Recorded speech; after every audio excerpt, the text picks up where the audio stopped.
Hi again. So I'm doing another review. I'm calling these knee-jerk reviews because I do the review like right after I watch the movie, so I don't have time to really think about it or Google it or whatever. They are older movies, so sometimes I do know a little bit about them. Today's movie, and keep in mind this is a discussion of the movie as well as a review of the movie, so you're going to get spoilers if you don't like spoilers, if you don't want to know certain key points. I try to keep it down, but if I feel like it's a point of discussion, I'm going to discuss it. But today I'm going to talk about Kung Fu Panda 3. Now, I'm a big fan of Kung Fu Panda. Um, I love the three, I love the three movies and I love the series that came from it.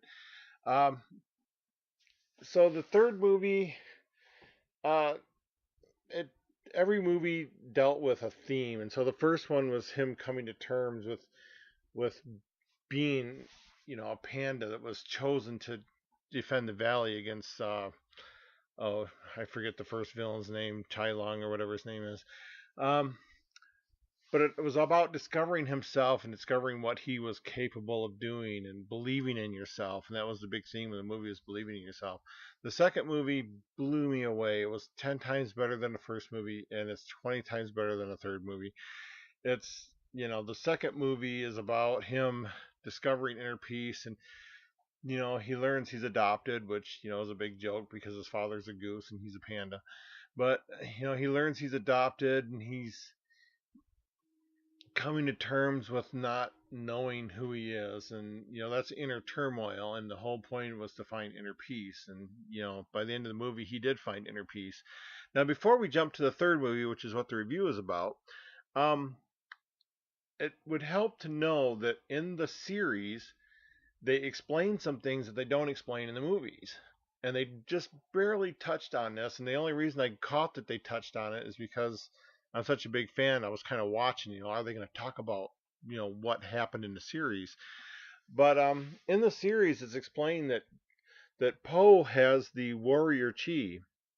And the warrior chi only comes along, every couple thousand years. And, when Oogway chose Poe as a dragon warrior, that's what he saw. He saw the warrior chi.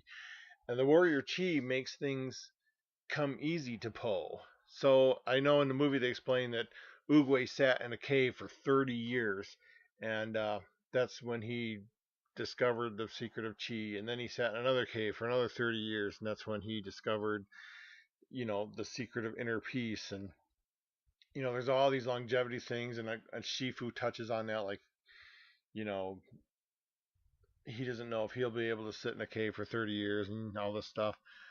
It also comes out in this movie that Oogway is over 500 years old before he died. He's a turtle, so they're long lived. But it kind of explains how he was able to sit into a cave for 30, 20 years, whatever it was, and do all these things. Um, but in the series, it explains that these things come easy to Poe. He didn't have to sit in a cave for 30 years to discover the secret of inner peace. It came to him because he had the warrior chi. And when the theme of this movie, and I didn't know this, even though it's a popular movie and I've seen ads and stuff, I didn't know this was going to be the theme. But the theme is about chi, and chi is the life force that flows through us all, and you know, um, you can transfer it, you can take it, and that was the whole point of the movie. Was the villain, Kai, was taking everyone's chi, and so he was becoming more and more powerful. And he even took Uguay's chi, and then I'll try not to do spoilers, but um, so Poe, that's what I thought about when I first realized, oh, the chi is the theme of this movie. Are they going to touch on what they talked about in the series? Because the series is fun, but there's also like these deeper moments of truth and stuff.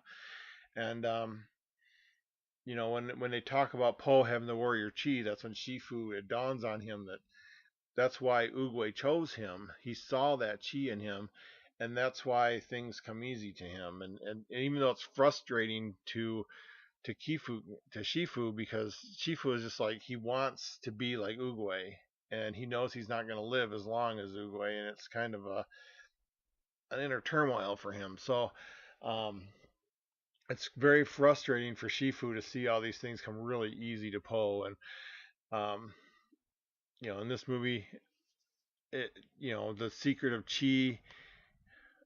He learns that pandas, um, 500 years in the past, pandas had the secret of chi. And when Uguay was gravely injured, it was the pandas that healed him.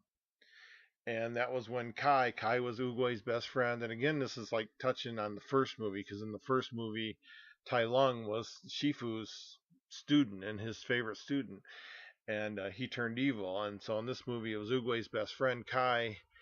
Um, when Uguay was healed, Kai saw that power and he wanted that power, and so he started stealing people's chi, and Uguay ultimately defeated him. And that all happened hundreds of years ago, 500 years ago. And so when Kai returns, naturally they find the scroll that talks about him, and they learn that the pandas were the ones that had the chi to defeat him. This is where the ending of the second movie comes into place, because there's a secret panda village. Now the second movie dealt with, it was a very dark theme, and I mean, I just love the second movie. It was so, everything about it was perfect. And it dealt with a villain who, it was foretold the panda would bring his downfall, so he literally killed all the pandas. And yes, this was supposed to be a kids movie. So he committed genocide against all the pandas. Um, but at the, and of course Po escaped, and that's why he was the last panda.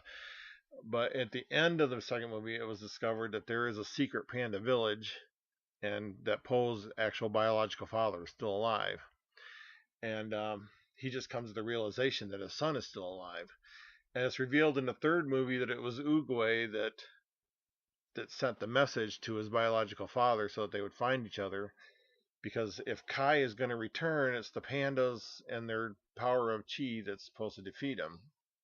Well, and this movie, it wasn't as good as either of the first two. It just felt sloppy. I still recommend it, especially if you're a Panda fan, but it just felt sloppy and rushed and forced. And it's not like any one thing you can put your finger on, but there are scenes like, when he meets his father for the first time, they're instantly connected. And it just felt like there should have been more of a earning that respect of each other, but they just instantly connected. And Po, in the first, well, in the second movie especially, he it reiterated to his father that that's his father, even though he's adopted. Um, that was his dad, and he's always going to love him. And in this movie, he was quick to turn. He didn't really turn his back on his dad, but he bonded with his biological father to the exclusion of his real father. The goose, and that just felt not Po. It did, if you watch the series, if you watch the movies, that just didn't feel like something Po would do. He would include his father and all this, and so everyone had a lesson learned. There was the side story of the two fathers, and you know the biological father just boom assumed the father role, and again that felt forced and sloppy, and it took I just for some reason I'm drawing a blank on the name, but it took Poe's real father, to extend the olive branch finally to say, okay, we're a family. Poe has two dads, and I've known actual adoptees, and it's hard for that to happen. And maybe that's making me a little biased, but um, yeah, that just felt not right. It didn't feel like something Poe would do. Um, the oh boy, the villain, Kai. I get that he was big and powerful, but it didn't come across because they made him silly. They made him a very silly villain, and they made him crack jokes, and they had jokes that running gag, and the movie was that no one had ever heard of him, and he was very frustrated that no one ever heard of him, and it just felt you didn't feel a threat from him, and at the end when Poe was losing the major battle and he's turning into Jade, and he's losing. It, Poe doesn't Poe doesn't save himself, and that's when you're talking about a movie about a hero and the hero never doesn't end up saving himself, I don't know. I just felt. I know that was the point of the movie, was that sometimes you need others. You need others to help you, and I'm tearing up because the final scene where they all help Poe is like, that's what you want in life. You want friends, you want family, and um, that's what happened. It was his friends and family, and that saved him from the spirit world. But the whole spirit world, and like I said, Uguay did touch on it, just briefly, and I wish they would have expanded on what happened in the series, because Uguay said, when Kai defeated Uguay finally in the spirit world, Uguay says, "I'm not the one that was meant to defeat you. It was, there's one with a powerful chi, and he's the one that was meant." And so that was like the only line that hinted towards the secret of Poe, and that's that because Poe has that hero chi in him, the warrior chi, and you know, I don't know, just the whole thing. You kind of saw the ending coming because they explained the ending in the beginning when all the pandas saved Uguay. It was just a repeat of history. All the pandas saved Poe, and in saving Poe, they saved all the rest because this was one. And the Furious Five, just I don't know, in the series and in the second movie especially, they're just as fierce fighters as Poe, and they're just these really fierce fighters. And here they just seemed. I know it was magic, and you can't fight against magic, but he it just seemed again sloppy. They were just defeated too easily. There wasn't a fight. Um, I don't know. It left me wanting more. It left me wanting. It just I don't know. It left me wanting, and you go to a movie to be entertained. And I say this in just about every one of my reviews. You go to a movie to be entertained, to be lost in that world, and I don't know. Just being a fan of Poe, it didn't feel very Poe what the things he did and how he acted in the movie. So and um, when I finished the movie, I did pull up my phone. I read some trivia on it. Apparently, there's three more movies planned, and I just hope I I would really love for these three movies to go the way of the second movie, because the second movie was very dark and every scene was dark and it just was gritty, and they fought fiercely and they fought this villain. Even though the villain was a peacock, the villain was very evil, and you just felt his power and you felt his evilness. And in this movie, it was just like the villain was so goofy that you just knew he was going to be defeated. You just knew there was nothing that was going to not defeat him. um, and yeah, as the other heroes fell, um, you kind of wonder how it's going to go, but still in the end, he's going to win. So I would recommend this movie because I am a fan of the Kung Fu Panda. There's nothing inherently, well, I don't know. For a kids movie, it's a good kids movie, but it wasn't. The second movie was like an adult movie. It just felt adultish, and this movie, it felt like they went back to the kids. There was more silliness. The plot didn't make 100% sense. Um, the plot was just there as a grid work to hold all the jokes, and that doesn't, you know, I know they're funny movies and they're supposed to be comedies, but the plot shouldn't be just the framework to hold the jokes. The plot should be, you know, the flesh of the movie. It should be what drives the movie, and I just didn't feel that. So I've kind of rambled on long enough, but I would recommend the movie, especially if you have kids. Don't expect Kung Fu Panda 2 because it wasn't Kung Fu Panda 2. Don't, you know, it was almost like an episode of the TV series uh, made into a movie. And in that respect, eh, I don't know, when you have a franchise and you have movies and you have a TV show, you expect the movies to be like big fantastic adventures compared to the TV show. The TV show is like everyday life, and this is this battle, and this is this thing, and but do you expect the movie to be this grand, epic? bigger than the TV show, and it didn't feel that way. It felt like an episode of the TV show, and in that respect, eh, I'd give it a halfway. I don't really have a rating system, but I would give it a thumbs up or a halfway or 2.5 stars out of 5 or 5 stars out of 10. It's about halfway. Um, Go see it. I love the voices. Some of the jokes were funny. You will laugh once in a while.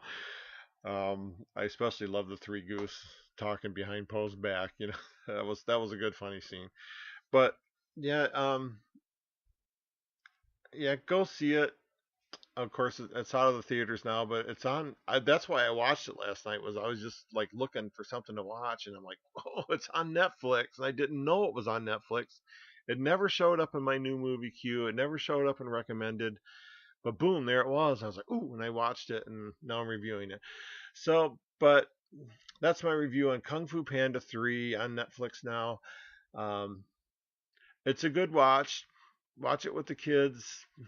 Watch it if you're a fan of Kung Fu Panda. Don't expect a lot out of it.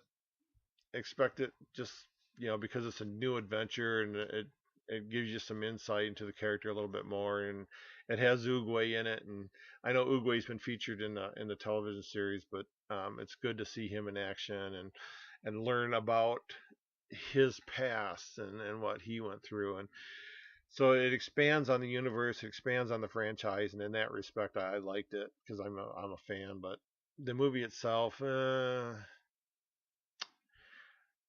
it, I've said enough. So have a good day, and this has been a knee jerk review of Kung Fu Panda 3.